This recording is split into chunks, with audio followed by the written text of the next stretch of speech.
14 जनवरी 2022 online English period 9th class के students का ऑनलाइन इंग्लिश पीरियड में वेलकम है। Good morning to all the students of 9th class in English online period. 3 दिन से अपना लेसन चल रहा था a truly beautiful mind. Einstein के जीवन के ऊपर था, जो ग्रेट साइंटिस्ट आइंस्टीन हुए हैं उनके ऊपर लेसन है ये। तो उनके बचपन से लेकर उनकी उपलब्धियों तक उनका व्यक्तिगत जीवन कैसा रहा, वर्ल्ड वार के समय उनकी क्या भूमिका रही और उन्होंने महत्वपूर्ण क्या सापेक्षता के सिद्धांत की खोज की, जो प्रमुख फार्मूला दिया है E=mc²। इसकी खोज भी उन्होंने सापेक्षता के सिद्धांत के आधार पर की है। तो ये लेसन अब कंप्लीट हो चुका है। आज से इसके क्वेश्चन आंसर आप लोग लिखेंगे। सबसे पहले लॉन्ग आंसर क्वेश्चन 2 क्वेश्चन आज भेज रहे हैं, इनको वीडियो से समझकर अपनी नोटबुक पर नोट कर लेंगे। ये ध्यान से पहले इसको वीडियो से पढ़ेंगे।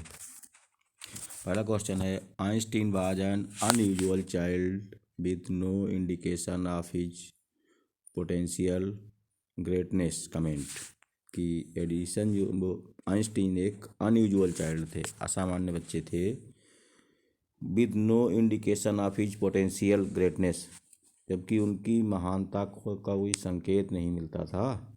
इस बात पर कमेंट कीजिए। माने बचपन में कोई भी उनको देख के नहीं कहता था कि ये बच्चा इतना बड़ा वैज्ञानिक बन जाएगा। तो अनयूजुअल चाइल्ड थे। कमेंट कीजिए। ये है। तो Einstein's head was larger than the usual head. Einstein जब पैदा हुए थे तो उनका जो हेड था वो सामान्य लोगों से बड़ा था। तो उनका सिर था वो काफ़ी बड़ा था। He was called brother boring because he never mixed up with his classmates. उनको ब्रदर बोरिंग कहा जाता था क्योंकि वो अपने क्लासमेट्स के साथ में, अपने सहपाठियों के साथ में, मित्रों के साथ में कभी घुलते मिलते नहीं थे। He left school because he was not happy with his strict regimentation. उन्होंने स्कूल भी छोड़ दिया था क्योंकि वो स्कूल के सख्त प्रशासन को पसंद नहीं करते थे। He loved mechanical toys. वो मैकेनिकल टॉयज को लव करते थे, माने जो यांत्रिक खिलौने होते थे, जोड़ने तोड़ने वाले मशीनी खिलौने जो होते थे, उनको वो पसंद करते थे। And thought his sister to be a toy. और अपनी बहन को भी उन्होंने एक टॉय ही समझा था। The head master thought him to be stupid and good for nothing and that he would never succeed in life. उनके हेड मास्टर ने उनको स्टूपिड समझा था कि वो ये बालक जो है मूर्ख है। And good for nothing that he would never succeed in life. और वो अपने जीवन में उसने कहा था, हेड मास्टर ने कहा था कि अपने जीवन में वो सक्सीड नहीं हो पाएंगे, सफल नहीं हो पाएंगे, किसी क्षेत्र में सफलता नहीं कर पाएंगे। He also told Einstein's father that whatever profession he choose would not matter because he will never make a success at anything. Principal ने ये भी कहा था उनके फादर से कि whatever profession he choose, वो कोई भी प्रोफेशन चुन लें, कोई भी व्यवसाय चुने, वुड नॉट मैटर, इससे कोई फर्क नहीं पड़ता है, because he will never make a success at any one, वो क्योंकि वो कभी किसी में सफलता प्राप्त नहीं कर पाएंगे। This proves that Edison was an unusual child. इससे ये प्रूव होता है, इससे ये सिद्ध होता है, proves that Edison was an unusual child, कि वो अनयूजुअल चाइल्ड थे, असामान्य बच्चे थे। With no indication of his potential greatness. उनकी महानता का कोई इंडिकेशन बचपन से नहीं मिलता था कि इतने बड़े वैज्ञानिक बन जाएंगे, इतने महान बन जाएंगे, उसका कोई संकेत बचपन में नहीं था। बचपन में तो बहुत असामान्य से लड़के थे, सामान्य जैसे बच्चे होते हैं वैसे ही असामान्य बच्चे थे, और उनको देखकर कोई नहीं कहता था कि ये बच्चा इतना बड़ा वैज्ञानिक बन जाएगा।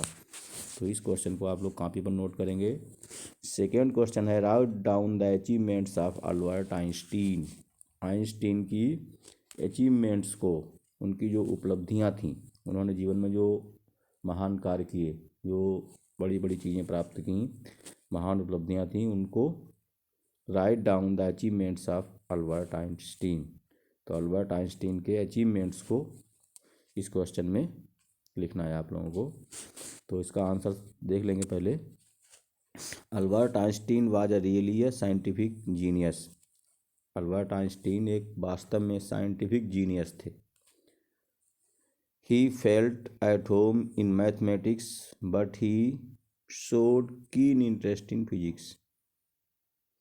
वो मैथमेटिक्स में भी अच्छे थे, but he showed keen interest in physics, लेकिन उनका बहुत बड़ा झुकाव, बहुत बड़ा रुझान जो था फिजिक्स में था। After graduating from the university in Zurich he started working eagerly. Zurich में ग्रेजुएशन करने के बाद, ग्रेजुएशन की डिग्री लेने के बाद ज्यूरिख यूनिवर्सिटी से ही स्टार्टेड वर्किंग बायोग्रसली, उन्होंने अपना कुछ काम करना शुरू कर दिया था। With his university education he was working on relativity. अपनी यूनिवर्सिटी शिक्षा प्राप्त करते करते वो रिलेटिविटी के सिद्धांत पर भी काम करने लगे थे, सापेक्षता के सिद्धांत पर भी वो काम करने लगे थे, उन्होंने अपना काम शुरू कर दिया था। आफ्टर हिज ग्रेजुएशन ही रिमेन्ड जॉबलेस। ग्रेजुएशन के बाद वो कुछ समय तक जॉबलेस यानी बिना रोजगार के भी रहे, उनको कोई रोजगार नहीं मिला। सो ही गेव प्राइवेट लेसन्स, इसीलिए वो प्राइवेट लेसन्स माने प्राइवेट तौर पर लोगों को लेसन्स पढ़ाते थे। In 1902 he secured a job as a technical expert in patent office in Bern. 1902 में उन्होंने पेटेंट ऑफिस बर्न में टेक्निकल एक्सपर्ट के रूप में उनको जॉब मिल गई थी। But he went on developing his own ideas, लेकिन वो अपने आइडियाज़ विकसित करते रहे, अपनी विचारधारा को आगे बढ़ाते रहे। उस पर अब वो जॉब के साथ साथ में अपने जो आइडिया था, रिलेटिविटी का सिद्धांत था, उस पर भी वो काम करते रहे। The world showered on him honours invitations. संसार ने, दुनिया ने उनको ऑनर्स माने सम्मान और बहुत इज्जत दी। He was honoured with Nobel prize in 1921। 1921 में 1921 में उनको नोबल प्राइज, जो संसार का सबसे बड़ा प्राइज होता है दुनिया का, तो कुछ लोगों को ही दिया जाता है, शायद 6 लोगों को हर वर्ष दिया जाता है पूरे विश्व में। तो उनको 1921 में अपना जो रिलेटिविटी का सिद्धांत था उसकी खोज करने के कारण, जो फार्मूला उन्होंने बनाया था E=mc², इसकी खोज करने के कारण उनको 1921 में नोबल प्राइज से सम्मानित किया गया था। तो एक बहुत बड़े महान वैज्ञानिक थे। ये दोनों लॉन्ग आंसर क्वेश्चन आप लोग पहले वीडियो से समझकर कॉपी पर अपना नोट करेंगे। ये लॉन्ग आंसर हैं आइंस्टीन के। कल से आप लोगों को शॉर्ट आंसर भी कराए जाएंगे। Thank you for the class.